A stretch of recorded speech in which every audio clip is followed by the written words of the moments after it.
Motivasi kerja adalah dorongan dalam diri karyawan untuk melakukan suatu kegiatan atau tugas agar mampu mencapai prestasi kerja atau kinerja sesuai dengan tujuan organisasi.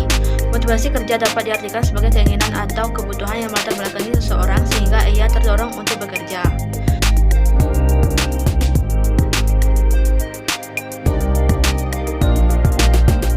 Tujuan motivasi adalah sebagai berikut.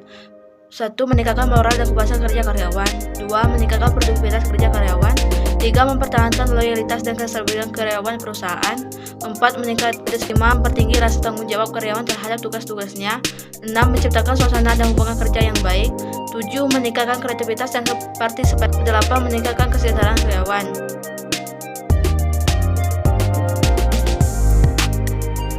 Pertama, motivasi positif. Kedua, motivasi negatif. Ketiga, motivasi intrinsik. Keempat, motivasi ekstrinsik.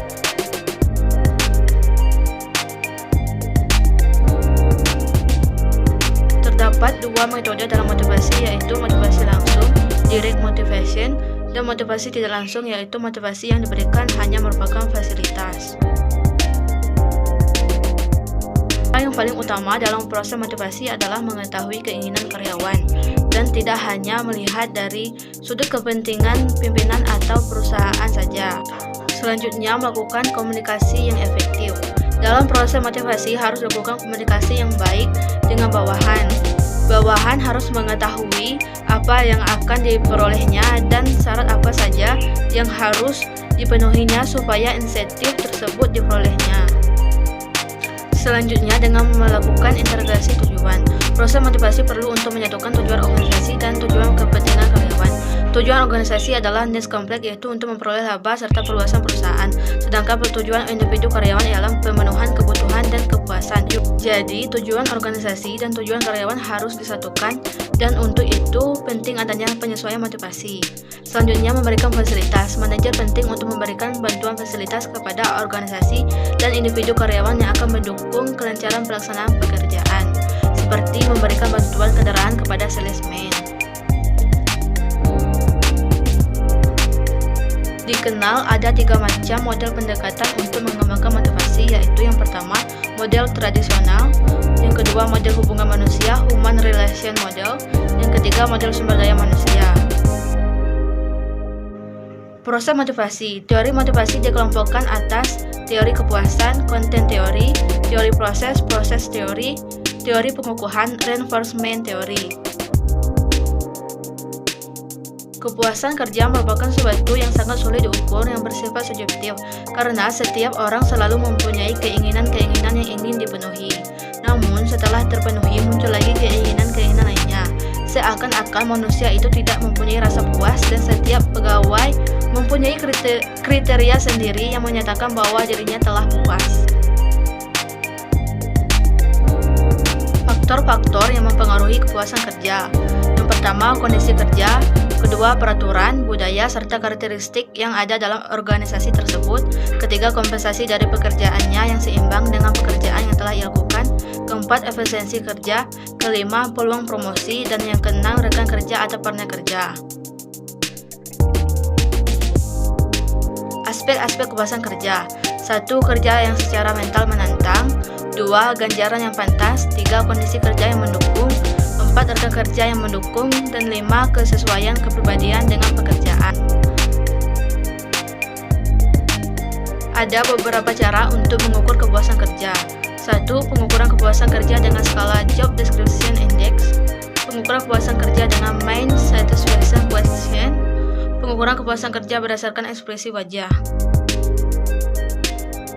Karyawan dapat mengungkapkan ketidakpuasannya dengan cara X, 2 suara atau votes, kesetiaan, loyalty, pengabaian.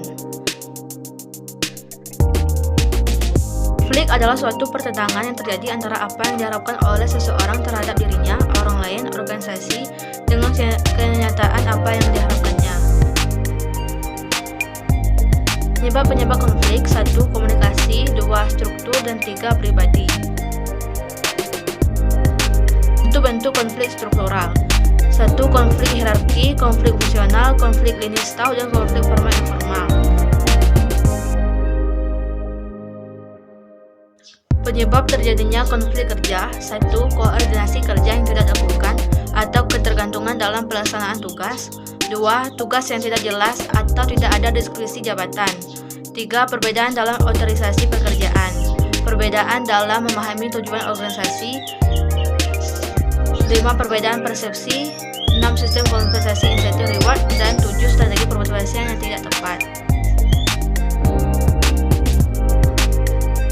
Cara mengatasi konflik kerja, yaitu pemecahan masalah, tujuan tingkat tinggi, perluasan sumber, menghindari konflik, melicinkan konflik atau smoothing, perintah dari wewenang, mengubah variabel manusia, mengubah variabel struktural, mengidentifikasikan musuh bersama.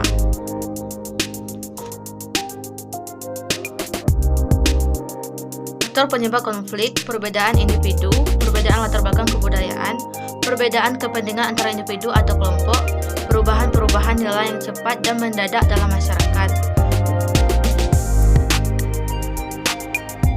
Akibat konflik: hasil dari sebuah konflik adalah sebagai berikut: meningkatkan solidaritas sesama anggota kelompok in-group yang mengalami konflik dengan kelompok lain, keretakan hubungan antar kelompok yang bertikai, perubahan kepribadian pada individu, misalnya timbulnya rasa dendam, benci, saling curiga, dan lain-lain, kerusakan harta benda dan hilangnya jiwa manusia, dominasi, bahkan penaklukan salah satu pihak yang terlibat dalam konflik.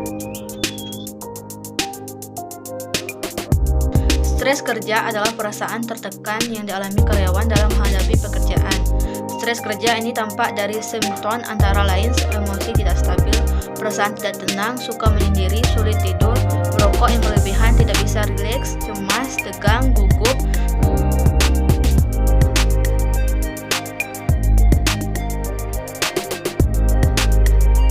Penyebab stres kerja antara lain beban kerja yang dirasakan terlalu berat, waktu kerja yang mendesak, kualitas pengawasan kerja yang rendah, iklim kerja yang tidak sehat, otoritas kerja yang tidak memadai yang berhubungan dengan tanggung jawab, konflik kerja, perbedaan yang lain antara karyawan dengan pemimpin yang frustasi dalam kerja. Faktor pribadi ditempatkan sebagai sumber atau penyebab munculnya stres.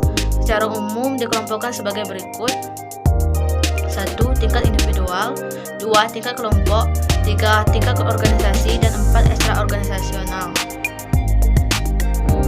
Pendekatan stres kerja: ada 4 pendekatan terhadap stres kerja, yaitu pendekatan hubungan sosial, social support, pendekatan melalui meditation, pendekatan biofeedback, dan pendekatan program kesehatan pribadi.